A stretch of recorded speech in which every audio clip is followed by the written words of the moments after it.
Alors, j'ai une question aujourd'hui de Corinne. Je m'intéresse à la lecture d'âme. Comment lire en soi comme dans un livre ouvert? Comment lire dans l'âme des autres personnes? Ok. Donc, en fait, c'est de la lecture d'âme. Alors, la lecture d'âme, il y a deux moyens de le faire. Première chose, le plus simple pour tous les débutants, c'est de prendre un pendule avec des cadrans de radiesthésie, vous fermez vos yeux, vous vous intériorisez. Et puis, pour faire votre... Alors, apparemment, dans ta question, tu t'intéresses à lire en soi. Donc, pour toi-même, c'est très simple. Tu vas suffisamment t'intérioriser, tu vas poser tes questions à ton pendule pour lire, mesurer en fait les caractéristiques de ton âme. Donc, ton âme, elle a plusieurs caractéristiques, hein. Déjà, tu vas peut-être mesurer l'ouverture ou la fermeture des 7 chakras, ce qui va te donner une indication des dysfonctionnements dans ta vie.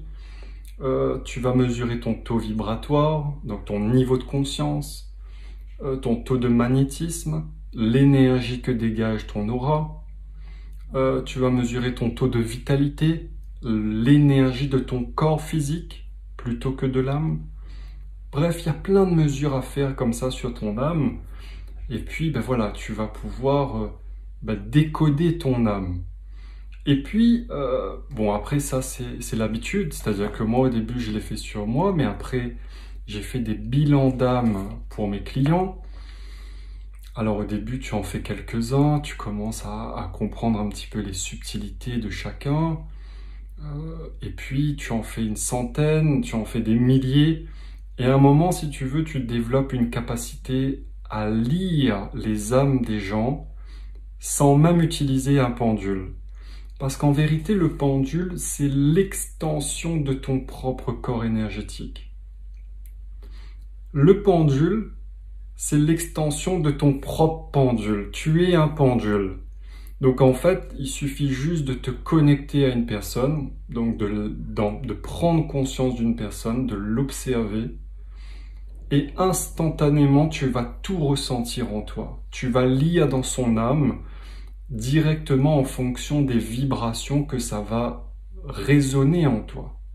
Donc tu vas connaître, par exemple, en une fraction de seconde maintenant, j'arrive à déterminer quelle est la famille d'âme d'une personne. Pourquoi?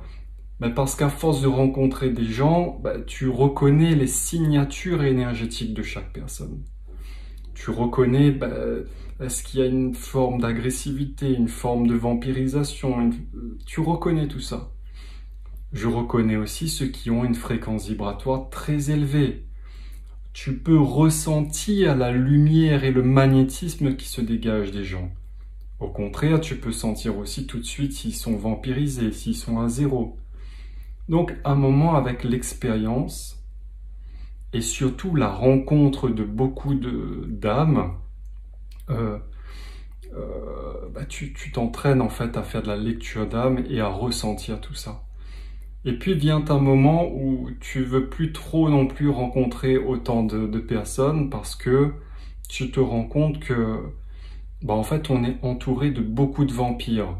Et faire de la lecture d'âme sur des vampires, ça épuise. Ça épuise ta propre énergie, parce qu'en fait, il faut bien comprendre que quand tu te connectes à quelqu'un, à son âme, eh bien son âme, elle sait que tu t'es connecté. Donc si elle se retourne et elle te voit, elle va venir aussi se connecter à ton âme.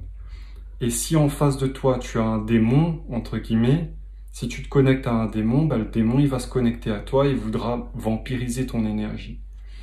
Donc la lecture d'âme, c'est bien beau, mais faut-il savoir aussi se protéger des attaques des vampires? Donc c'est pas pour tout le monde aussi, ça. Il faut pas avoir peur. Il faut être armé et avoir les outils de protection. Si tu es armé, tu peux déterminer tout ça sans risque. Donc voilà.